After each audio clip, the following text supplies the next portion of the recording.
Hello everyone. My name is Neha Mehendirata. I come from a business family.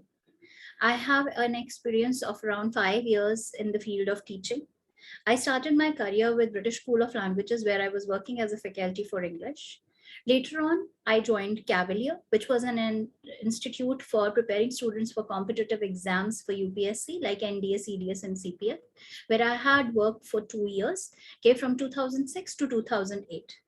After that, I took a break for 5 years as I had two sons during that time. Then I joined Make My Trip, which was giving me an opportunity to work from home. I served as a sales executive initially, but later on, I went through many phases and many different, designations with Make My Trip.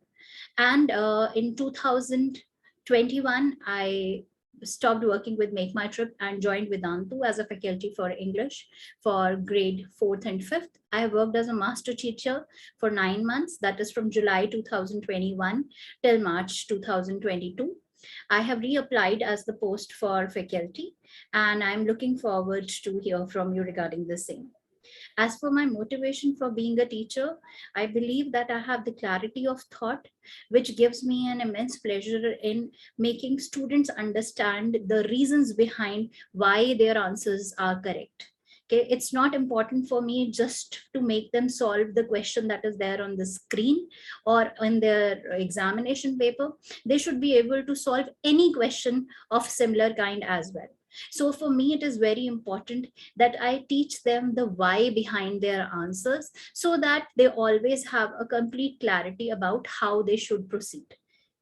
I also believe in increasing their mind space and making them learn new things, making them learn new techniques, making them learn about new vocabulary words, which is going to be an added advantage for them once they move to higher classes where it is required, okay, to write in a very effective manner.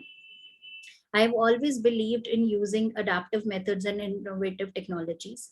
And I do believe that once the children starts to feel that yes, you are looking after them, okay, and you are able to understand what they need from you, you also become an integral part of their day-to-day life, and they always look up to you.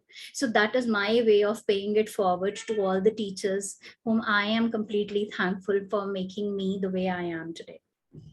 I would just start with my demo now. So the topic that I have chosen today is the basics of subject-verb agreement. We will be doing the rule number 1 of the same. So what is subject-verb agreement? Every single sentence that we make, okay, it is based on certain rules. What subject you are supposed to use, how you are used to use a verb according to that subject. Right? So we are going to learn one of the rules so that it becomes a little clearer to us that exactly how the sentences are formed.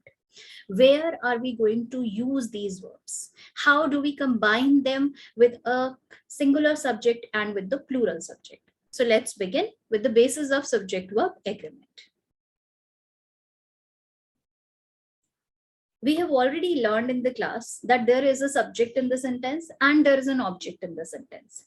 Subject is the one who is doing the action, okay, or the one we are talking about. And object is the one on whom the uh, actions that are done by the subject reflect upon. Okay. So whenever we are talking about subject, we have to keep in mind that if we are having a singular subject, okay, we are always going to use a singular verb with it.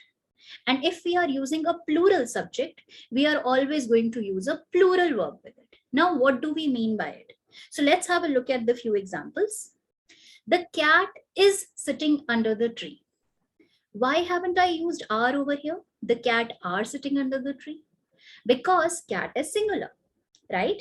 And what is my sentence saying? That if we are having a singular subject, then the verb also has to be singular. So I cannot say the cat are sitting under the tree. I have to say the cat is sitting under the tree. But in the second sentence, I have used the cats. It's not saying the cat.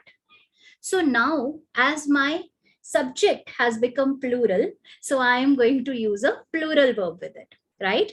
So the cats are sitting under a tree. Similarly, in the third example, Sharon was reading a book. How many Sharons are we talking about? One, two, many?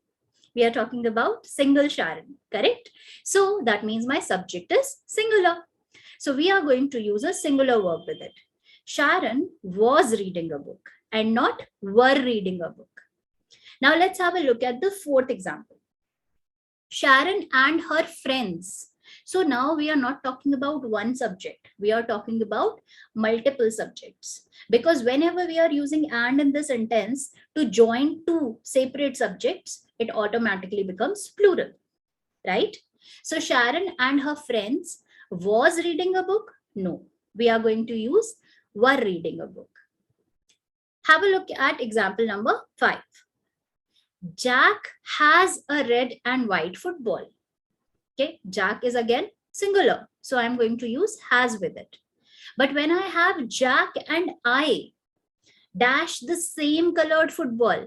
Now I told you, even if there are two singular subjects, but if they are joined by and, they become plural.